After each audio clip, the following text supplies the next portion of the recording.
Good morning, afternoon, or good evening, folks. I'm your host and guide, Chris Roberts. I'm going to take you on a tour of the underground to help you prepare for what's really out there. Whether you're on the front lines battling the latest threats or leading the overall defensive strategy within your organization, my focus is to help you uncover the best ways, means, and methods to effectively and efficiently use actual threat intelligence within your company, providing you with more insights and practical ways to identify threats and reduce risks before they become incidents. Ready to dive in? Cool. Well, good morning, good afternoon, and good evening. Welcome to another episode on the Dr. Dart web series. I am absolutely freaking honored to be able to hang out, as always, with Danny, but I am really kind of hyped to it. It's kind of fun. I'm going to Alyssa Miller, and it's just awesome, and that's all I'm going to say. And I'm going to shut up. I'm going to let her introduce herself. If there's anybody out there who doesn't know who the heck she is, which you bloody well should do. Wow, after that introduction, I don't even know how to respond. Right. Woo, blushing You're over here. awesome. Let's face it. You're awesome. Well, I appreciate that. Wow. So, hey, everybody, I'm Alyssa Miller. I'm the Business Information Security Officer for S&P. I'm a lifelong hacker, security researcher, officially now author. So, yeah, my hands in a lot of different places in cybersecurity, but basically been here all my life, even if my career's only been, whatever, I think 16 years or something in cybersecurity. But yeah, I'm really excited to be on board and to chat with you today, Chris. All right. So here's what I would love to do. And I mean, for audience and stuff who've kind of joined in and doing some of this, what we're doing is taking the concept and the idea of information and going, how do we turn it into useful intelligence?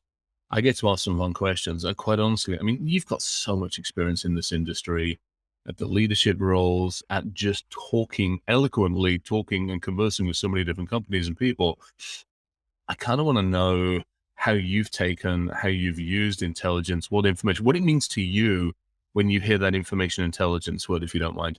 Yeah. So when people talk about intelligence, like we say threat intelligence or information intelligence, these things, I kind of laugh because I think the key factor there that we miss most often is the intelligence part of it, right? So we get a ton of data and we Yeah. look at it and we give it to a bunch of people and say, here, go through this.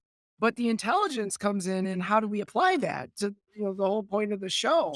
And so, it really comes down to there's kind of two key things that I don't think we do as much as we could do, or where I think organizations can do a lot better. And that is the age old conversation about just knowing what you have, right? Because just knowing what you have, knowing what your assets are, what are the most critical assets to you, it is so part and parcel to anything and everything we're going to do. If I'm going to secure something, I got to know what it is first, right? I mean, and so, we see things like people talking about getting CMDBs and asset databases and all those things going. It's great, but it doesn't happen. It's challenging. And so, I think that's a key facet. The other facet of it then is understanding your threat model. And you can't understand your threat model if you don't understand your asset. That's a part of it. And when I say threat model, I'm not talking about sitting here with Stride and all these crazy frameworks that I beat up on all the time and Adam Shostak yells at me about. But no, seriously, it's just understanding, what is most critical to you. So that's the asset part. And Yeah. then really understanding, okay, what about that do I need to defend, or what's the worst thing that could happen? And, I don't think we do that well organizationally because it's not easy. It requires cybersecurity to not just talk to, but actually understand the business and then be able to make those translations and say, all right, now I'm getting this intelligence coming in. I'm getting this information coming in. So I won't even call it intelligence. Let's call it information. I'm getting information that these trends are happening. These attack vectors are opening up. We're seeing, growth in particular exploits. Now, the intelligence part is I have to apply that and understand what are the things that matter to me and how am I going to apply that to my systems. So that's where, I feel like we've got people that can look at it and they can say from a pure security perspective, ooh, this log4j thing is pretty scary. Everybody's jumping all over that. Like, okay, great. Yeah. So now let's talk about what Java assets do you have because it's a Java library and where do those Java assets exist? And are those your crown jewels or how important are they to you? And what is the threat vector if someone does, try to exploit this? And, that's where I see the key struggles.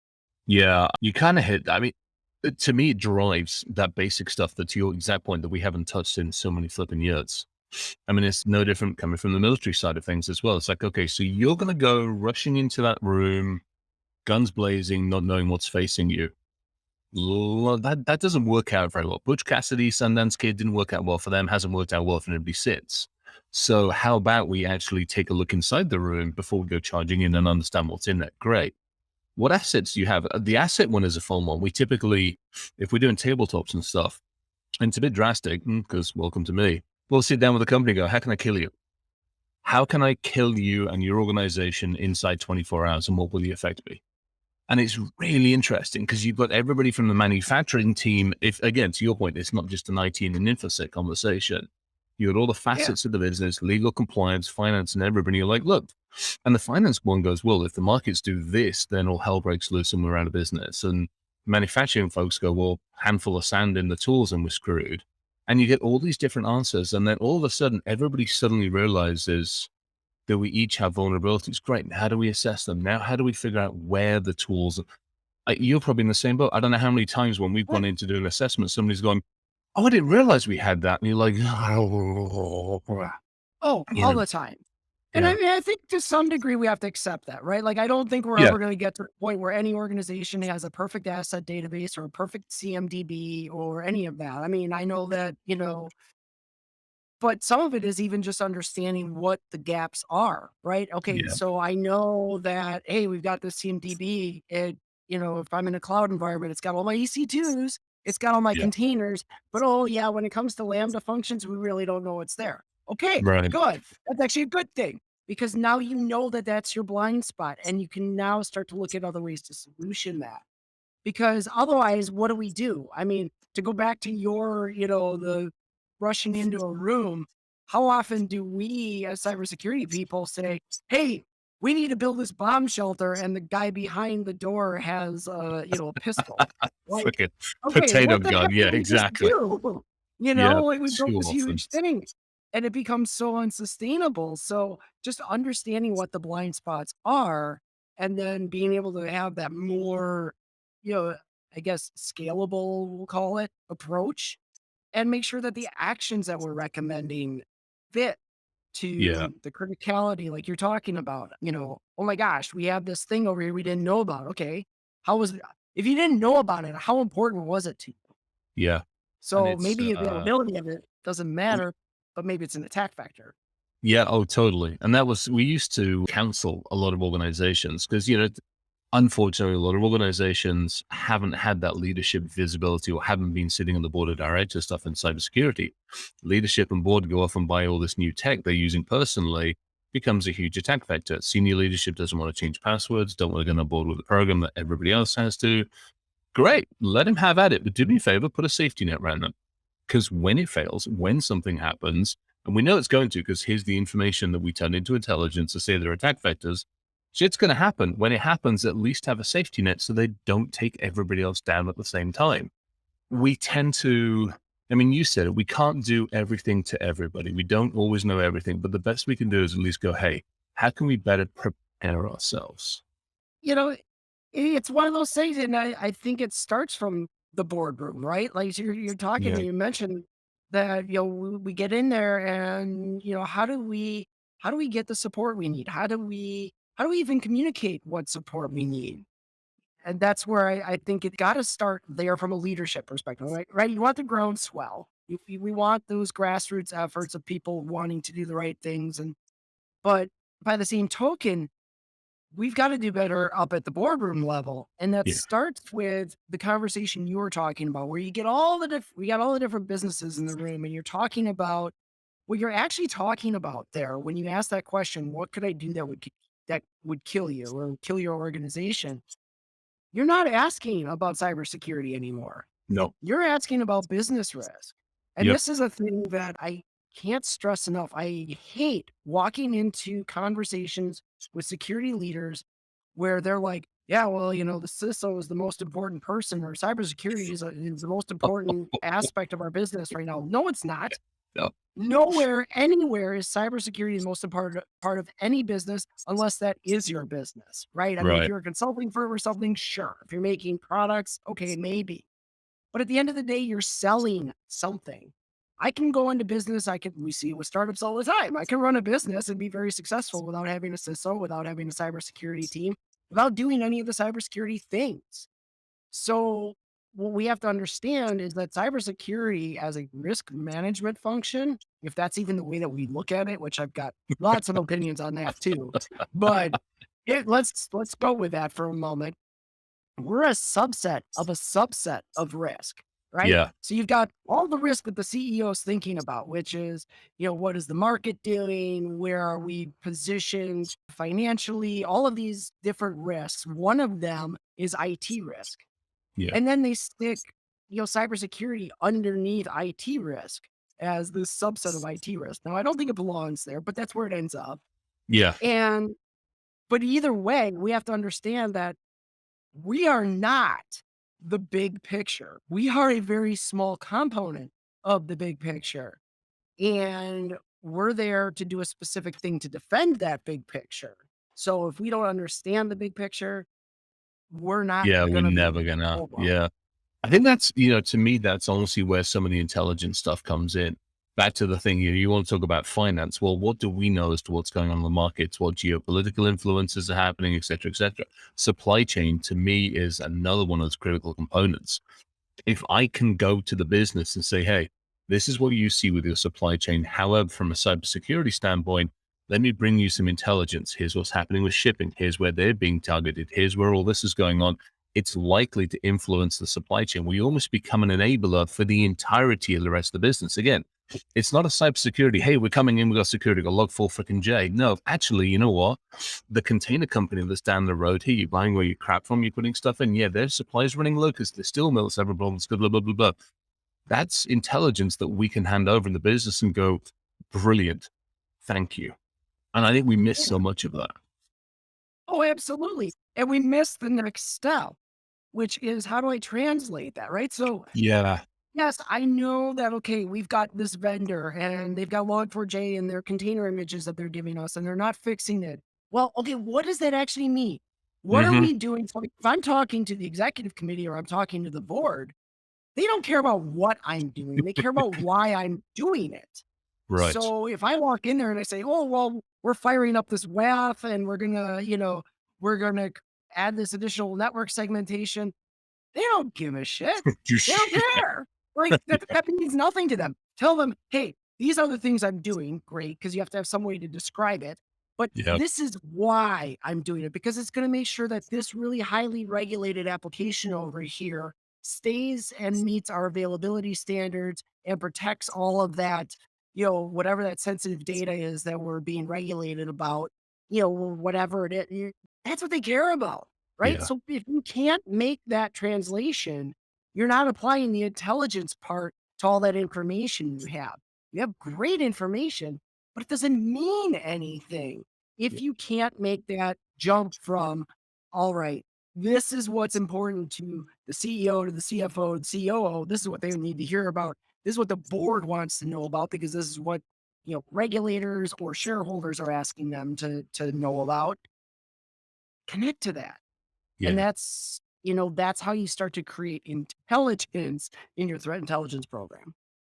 I think one of the important things is there we see so many organizations going literally, here's a fire hose, here's a feed. Good luck, feed it into. No, it's I mean, you said it right at the beginning. It is just this swamp. Literally, it's not a data lake. It is a swamp of data coming at you, and you can't sort it all out. And I think that's one of the things we've been talking about on the show is how do you contextualize it? How do you help figure it out? How do you when you're going out there to look at all the various different feeds and products and services and systems is how do you choose? How do you idea? How do you go, okay, I can build this in? And then internally, how do you say, okay, I'm going to have this. What can I do with it? And how much a work effort is it going to be? Kind of interested in your thoughts around that whole part of the mechanism. So that's where I mean, I'm looking first of all for just that granularity, right? So I mean, I first of all that metaphor is going to stick with me forever. It's not a data lake; it's a swamp. Because if you ever tried to purify water from a swamp versus water coming from a lake, you know the Yeah. difference, right? It's a lot harder, and that's the thing. You get a lot of it, and it's so hard because a lot of the tools out there don't have the granularity to really configure what am I actually interested in? Yeah. And even better, where's the integration into Mm, that CMDB thing I was talking about, right? Like if I've got an asset inventory of any type, it absolutely has got to plug into that and be able to make that, if I want to make this scalable, I don't want that in people's hands that, oh, hey, here's your RSS feed of 8 billion alerts a day. Sort through that and figure out which ones we care about. right. No. Why can't I tie that into my CMDB, have it flag for me very simply? Hey, there's a threat out here you might be interested in because it impacts this high criticality asset over here. And that's the part that's really missing in a lot of this threat intelligence talk is, we're talking about AI and ML models that we're building into this, but how many organizations are actually sitting down and training their own ML model to look at the threat intelligence feed? Nobody. They're Nobody. taking whatever Yeah. the vendor gave them, and that's what they roll with. And Yeah. because who's doing that? I mean, no one's got time to do that. No one has the expertise, in an organization to really sit down and say, here's, how I'm going to train an ML model for whatever vendor, soup du jour is out there. Right. And that's, yeah, I mean, these threat intel feeds are all about here's all the data, but there's a real dearth of solutioning for let's help you apply it to your environment. And that's where we fall down. Yeah, because I mean, I've seen it too often. I've done it. I mean, both with either side of the fence, government side or civilian side. It's perfect example. I mean, everybody's paranoid, which is kind of fun in some ways. But everybody's like, "Oh, the government's watching me." Yeah, but I can't watch everything all the time. It ain't gonna happen. Little buddies, yeah, yeah, we got phone calls, we got messages, we got all this stuff. And yes, we collect a lot of it. And yes, when we need to do something with it, we do something with it. But until I know the questions to ask it, until I actually know what I'm looking for, until I've actually put it in context, until I've gotten situational awareness, I just got a pile of damn data. And back to the swamp analogy, I got a pile of stuff I got to sort through. And it's not pretty. And it really, really isn't. And I think that to me, I think is what I guess it's one of the reasons, part of the reason we're doing this is one of the reasons I think the industry of this hasn't taken off is literally it's been, hey, I got this fire hose, just put it in. And to your point, 8 million alerts turn up and then the knock on the sock just look at you going, I hate you. Um, Right. Ignore, ignore, ignore. Yeah. yeah. I Oh, I mean, mean, that's it. and I think yeah. that's it. I mean, we talk about alert fatigue on a sim. The alert fatigue of threat intelligence is hideous. I mean, Yeah. and it comes back to that. I mean, look at the threat intel feeds that are out there and how they market it. It's all about how many sources and how they're correlating those sources together and all of that and what pretty presentation they're giving you. Well, that's all well and good, but again, that great. So you made it look really cool on this heat map, but that's not a heat map that tells me, hey, holy shit, this critical AWS environment you got over here has got a lot of this thing that's going on. Or, or hey, you know what? Yeah, this is a really critical thing, but across your environment, it doesn't really exist except in these couple internal places. So it's nothing more than an internal threat. Yeah. I mean, that's the kind of thing, and we're still putting that all on people, which people are the greatest asset for that. But unless you're going to stand up a room of a couple thousand people to look through all that, let's be realistic. It's You're not going right. to work. Yeah, and I think that's one of the, I mean, you again, you look at it, it comes in the feed. It's like, okay, I got to have the right people in the right place at the right time, well trained, looking at this data. And again, I think from an industry standpoint, unfortunately, we still in this whole overpromise, underdeliver. It's like, hey, we'll give you all this great information, all this great intelligence, but you still need well-trained, well-architected, business knowledgeable people to know how to put it in context. But I think the other thing which we hit about at the beginning, the business itself has got to know itself because it's got to meet you halfway. And Yeah. I can't tell you what's wrong with you unless I kind of know what you have to some degree. And I think it's interesting because it's almost a forced function. The intelligence coming in forces us to understand what we have to know about our business way more so. Hate to say it, wandering around with a flipping notepad and pen, or you're an asset database going, do we have this? Do we have that? It's boring work. You're not going to get a gold star for it. RSA is not going to accept a talk for you doing about it. Therefore, yeah, I'll get around to it one day. Yeah. No, I hear you though. It's true. And but there are ways to make it easier again. Like, I Yeah. mean, how integrated, I mean, I just think of all the promise that cloud was supposed to have for us Oh, and where we've just failed to exploit it. Like, we've right. actually failed to use all the promise that cloud brings us, these cloud native technologies we have that Yeah. everything integrates into a pipeline. And if we actually took the time to do that, all of this work that we can offload in that way. But of course, what did we do? We've all seen that big picture. I don't even remember who put it together originally, but like all of the security vendors on this huge, ugly, horrible map, and Oh it's like, my it's giddy scary as on. hell. Yeah. Look at Yeah. my Twitter timeline, it's pinned out there. But then go to Cloud Native Foundation, we did the same damn thing. The Yep. Cloud Native Foundation, Cloud Native Computing Foundation, their Yep. map of all of this, there are so many cloud vendors, and what's worse is because it's so new, they're even more granular and niche than what we have in cybersecurity. Oh, So you've got it's all yeah. these kind of niche little players, and there's 45 different that play in that same niche Yep. because open source, blah, blah, blah. Yep, we get it. And so we completely missed. But the one thing they all typically do, if we're smart about how we select our technology, they all understand the idea of a DevOps and a CI/CD pipeline and how to Yeah. tie in that. And if we Yeah. actually leverage the capabilities to that degree, we can fix a lot of this easy stuff. Yeah. It's the cloud thing. I mean, you hit the nail on the head on that one. We had the most amazing beautiful territory that was pristine, that hadn't been touched. And what did we do? We just literally forklifted all of our problems and just dumped them into another area. Ah, it'll be fine. It's on the cloud. Man, No worries about it. Yeah, somebody else can deal with the problem. We, and what do we we did, call it? We call it lift and shift, right? yeah, yeah, Literally. for a Grab bloody this good reason. territory. Hey, I can't claim innocence there. I mean, not that in my organization. Yeah, it was like, hey, we got all this stuff. We got to get it out of the data center. So, all right, spin up a bunch of EC2s. Great. Yeah, but just Boom. There we go. Same problem's gone away. problems. Hopefully It's they not on got my worse. premise anymore. Right. We got rid of the data center, we got rid of that cost, but, did we plan for the costs in the cloud? I- And And then, so yeah, yeah, and then to your point, we added, I mean, I was talking to a good friend and one of these days I'll do a post on it or something. I remember the good old days. We had a web server, an application server, and a damn database. And that was it. 3 layers, 3 tiers, no real complexity. Yes, you could drive a bus through every single hole in the damn thing, but it was a well visible bus. It was one of those nice bright yellow ones.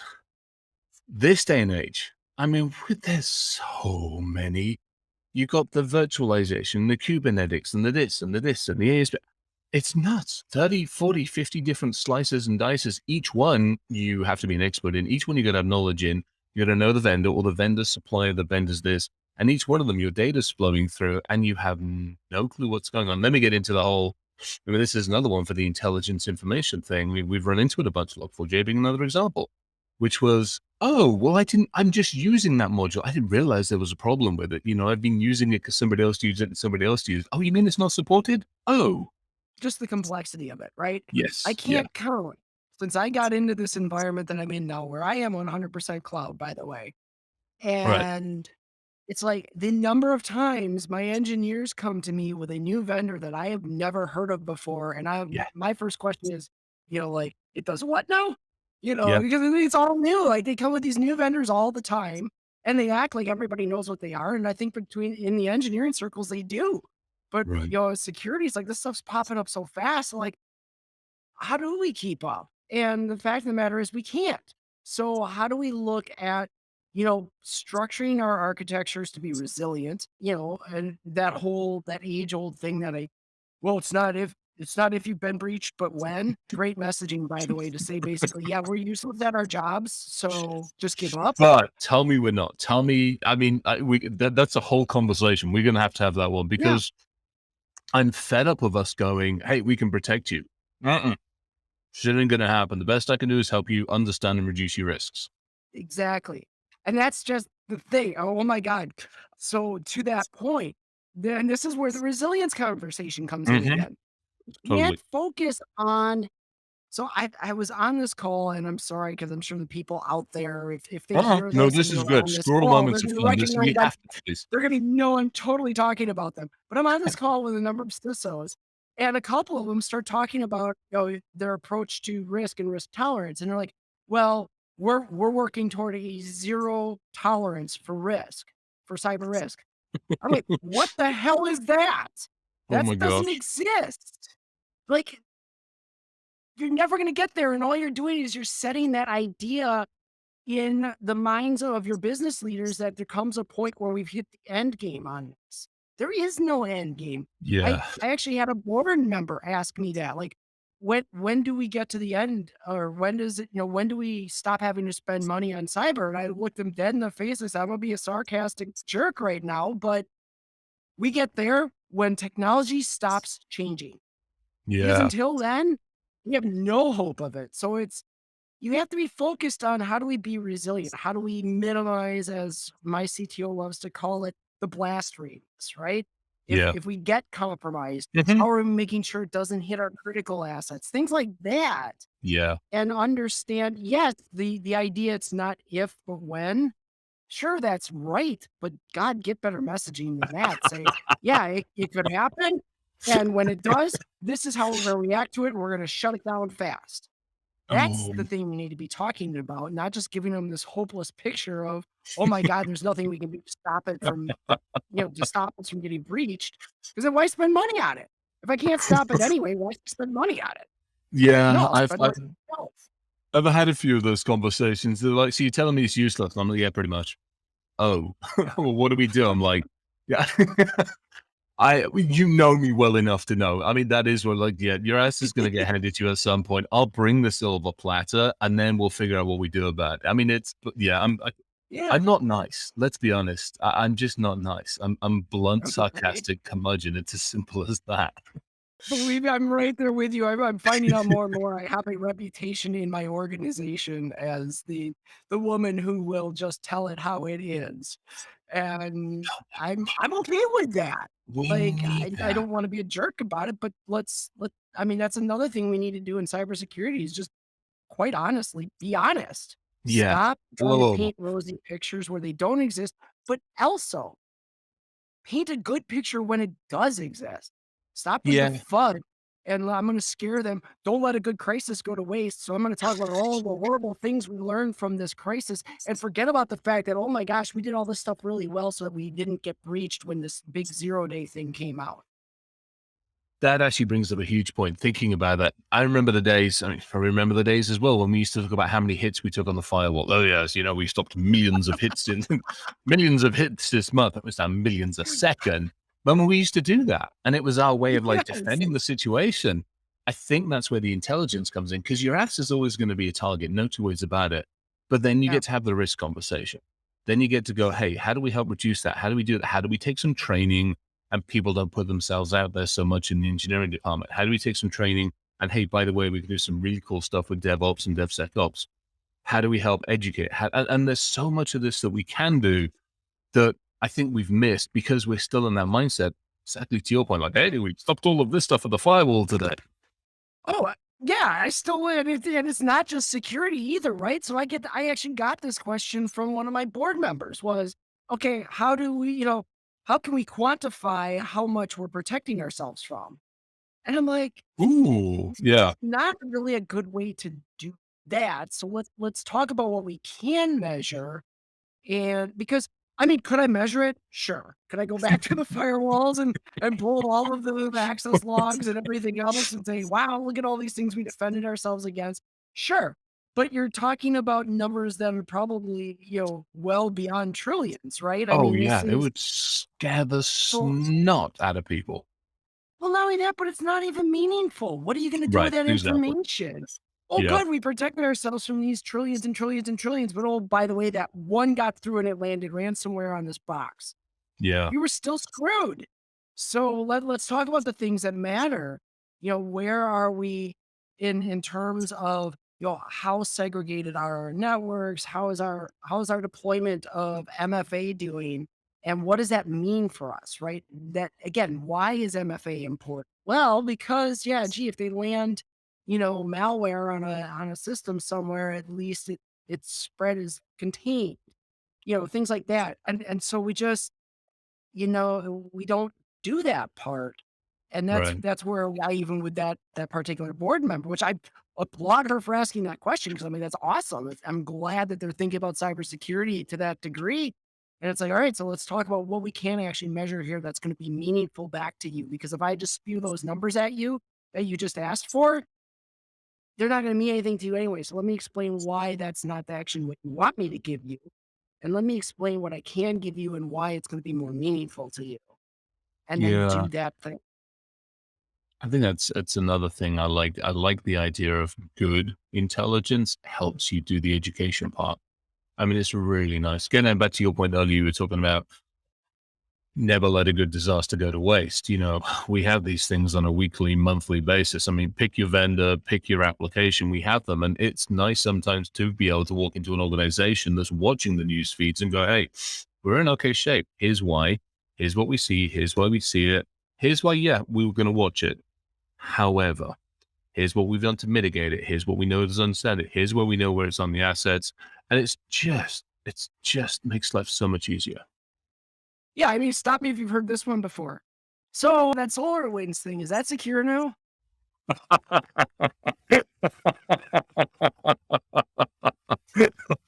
Answer? No, Oh, it's not. yes. And it will never be. And it will never, none of the software we buy is ever going to be secure. Or at least that's Right. how I have to think about it.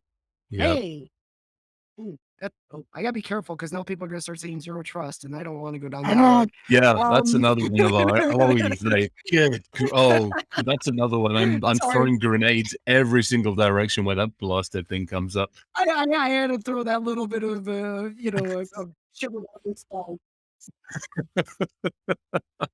zero trust, that thing that we should have always been doing forever, but now we put a term on it. Yeah, I mean, don't get me wrong. Like I appreciate the framework that Google built for it, and where that plays in. But good God, has that just gone off the rails? But I mean, that's the reality, though, right? Like, let's just talk about this for what it is. I'm not going to stand here and tell you any vendor is secure. I'm not going to stand here and tell you our networks are secure. But I'm also not gonna stand here and tell you it's not secure and we're scary and we have to do all these things. Right. No, I'm gonna say, look, we have some risks. Here's what they are. Here's how we should be looking to address them. Here's what we've done already to mitigate them. And let's have a mature conversation. Here's where we were five Yeah. months ago. Here's where we are now in terms of that risk. Because if I'm good at cybersecurity, I'm actually measuring that stuff. And, and then when I have a success with one of those, let me talk about that because, hey, you know what? Here's a great example. Log4j, my organization, my division of S&P, we actually have SCA. So what happened? We found out about Log4j. 8 hours later, I've got a report of everywhere I got Log4j in all Mhm. my software, Yeah. down to all levels of the dependency tree, right? So Nice. great. That's an exciting thing. I need to share that Yeah. because there are lots of parts of the organization that haven't adopted it yet. So how can I use that now to say, look at this positive thing, something we did that we said we needed to do actually worked how we said it would. Yeah. So now executives, board, help us get traction in the other parts of the organization that haven't been able to adopt this yet, because it is that valuable to us in terms of how we are resilient to risk. Yeah. I love it. This is awesome. And this is why I wanted to have the conversation with you. Yeah, this is fantastic. Thank you. I being very cognizant of time, are getting a little close on time. I'm looking through the notes and the list, and we covered almost absolutely everything. I'd love some final thoughts, closing thoughts, general ideas, and what are you up to? I mean, to your point, published author and kicking ass on that one. What are you up to next? This is totally cool. I'm kind of intrigued. Boy, I don't know. I've been in contact with a few different government and world agencies that I won't really talk about just yet, but I'm hopeful to get my voice in a couple spaces there. You know, yeah, the book I just submitted the last revisions, so that should be going to production soon. That's really exciting. Obviously, just staying active in our community because that's what matters to me the most. Is how do we continue to be stronger? How do we continue to influence? And, the advice I've been giving to a lot of people who, have like management or leadership aspirations. And I said this in a tweet at one time, like if you want to get into cybersecurity management, especially higher levels, the best thing you can do if you don't already have an MBA, go out and learn some MBA concepts. Don't go out and Mhm. I'm not saying go out and get your MBA. Like that might be a bit overkill, but really sit down and read through and start to learn some of those ways of communicating. Because as we get better in cybersecurity, a lot of it's going to be because we learn how to talk to the other portions of the business and communicate in ways that mean something to them. So when I'm standing in front of the CEO or the CFO, or I'm standing in front of the board of directors, I'm not standing there talking to them about this vendor tool that we bought or this thing. And instead I'm saying, hey, this is why we're doing some of these things. Here's the value that they've driven for us already. Here's how we see that growing. Because I'm telling you folks, that's how we're going to get better in cybersecurity. If you actually care about seeing us get better, we've got to be better at talking to and influencing the business. Yeah, no, that makes perfect sense. And I think that's, again, having grown up in this industry, we haven't been good at that. We really haven't. I mean, the fact I worked with Gabrielle and we put an entire compendium out about how to talk from geek to English. It just shows that we need to do more and more and more of that. But yeah, I appreciate it. Alyssa, this has been, yeah, thank you so freaking much. Thank you so much for saying yes to coming on. Thank you for being here. Thank you for kicking ass. And just thank you for being you. Just so appreciated. Thank you. Well, Danny, thank you for having yeah, me on, and thank you um, for kicking ass yourself. I mean, I absolutely thank you. love working with you. I love talking to you. I mean, we could have probably gone on for like 5 Oh, hours here. So, I think we need to do this one again. We'll I go play. mean, Actually, you know what we should do? And this is we're doing the Dungeons and Dragons one. Like about once a month, we're doing the Dungeons and Dragons. I got Rachel Arnold, who's a closet geek on D&D, and her man. The two of them are running the D&D one. So we need to do. We'll have to have some fun with guest appearances on Dungeons and Dragons. I will caveat it. The chances are you will be eaten by a Gru, strapped to a dragon, or something along those lines. But we'll have fun doing it. so I was gonna ask because now here's where I have to turn in my geek card. I was gonna ask, do I have to know anything about Dungeons and Dragons? Oh, Because I know oh nothing, like no, we're gonna zero. have I've just a ton of never fun been about it. into role Yeah. playing, believe it or not. So No, we're gonna have some fun doing it. We're just gonna enjoy it. cool. Thank you again. Then I'm getting. I'm all Oh, for it. awesome. Thank you a ton. Danny, as always, thank you very, very much for hosting all days, sorting, put it on, you know the deal, everything behind the flipping scenes. It is hugely appreciated. All right. And with that, I will say thank you very much for everybody listening. Much appreciated. You know where you can find this. It's all over the various bits of the interwebs. Thanks as always to Cybersecurity for hosting it and putting it on as well. And see you on the dark side. Thanks for tuning in to this episode of Dr. Dark Web. This show is brought to you by Cybersecurity, the threat intelligence company. If you would like to learn more, please feel free to follow or subscribe to Dr. Dark Web on your favorite podcast streamer. Or, as an alternative, you can always find us online at cybersecurity.com/podcast. You'll find all the latest episodes, goodies, nuggets of information, background, and probably some stickers or two. See you in the dark.